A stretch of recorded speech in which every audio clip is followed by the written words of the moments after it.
আসসালামু আলাইকুম ওরহমতুল্লাহি ওবরাকাতু ইন্নাল হামদালিল্লাহ কাফা ওয়া সালামুন আলা ইবাদিহিল্লাযীনা ইসতাফা আম্মা বা'দ ফাউযু বিল্লাহি মিনাশ শাইতানির রাজীম বিসমিল্লাহির রহমানির রহিম শাহরু রমাদানাল্লাযী উনজিলা ফীহিল কুরআনু হুদাল লিন-নাসি ওয়া বায়্যিনাতিন মিনাল হুদা ওয়াল ফুরকান। আলহামদুলিল্লাহ। وقال النبي صلى الله عليه وسلم من صام رمضان إيمانا واحتسابا غفر له ما تقدم من ذنبه إلى الحديث। প্রশংসা মাত্র আল্লাহ সুবহানাহু ওয়া তাআলার জন্য। আলহামদুলিল্লাহ।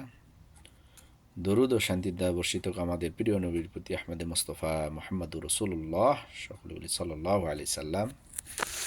প্রিয় হাজিরিন,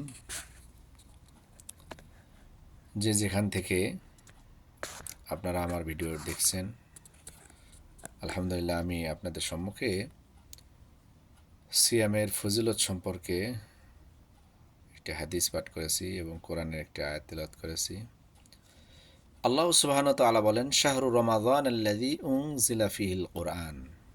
আল্লাহ সুবহানাহু ওয়া তাআলা এই রমজান মাসেই কোরআন নাজিল করেছেন। সুবহানাল্লাহ, সুবহানাল্লাহ। কোরআন এমন একটি কিতাব, বরকতময় কিতাব, যে কিতাবটি পাঠ করলে আল্লাহ সুবহানাহু ওয়া তাআলা বরকত দান করেন। সুবহানাল্লাহ।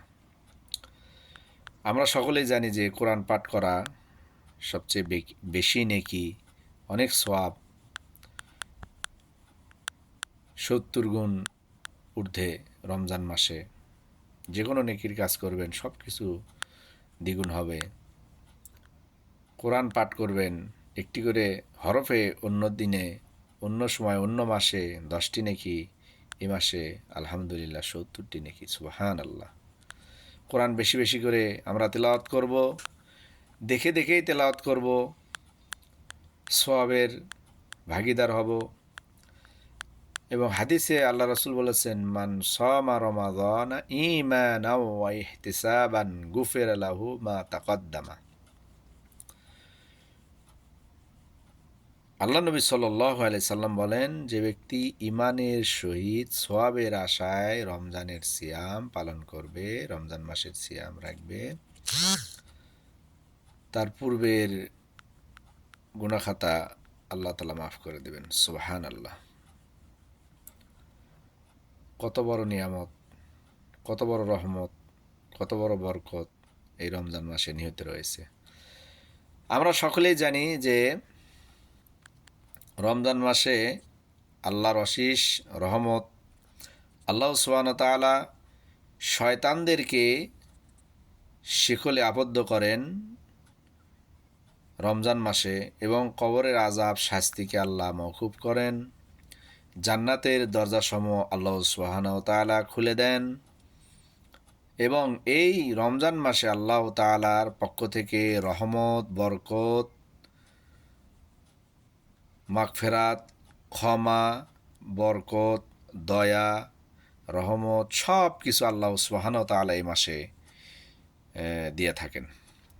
আমরা অবশ্যই পরকালের চিন্তা করে সওয়াবের আশায় সিয়াম পালন করব, সওয়াবের আশায় আমরা ভালো কাজ করব, সওয়াবের আশায় আমরা কোরআন তেলাওয়াত করব বেশি বেশি, জিকির আজগার করব বেশি বেশি। আল্লাহ সুবহানাহু ওয়া তাআলা আমাদের সকলকে বেশি বেশি কোরআন তেলাওয়াত করার এবং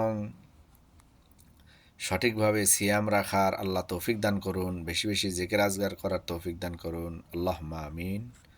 আসসালামু আলাইকুম ওয়া রাহমাতুল্লাহ।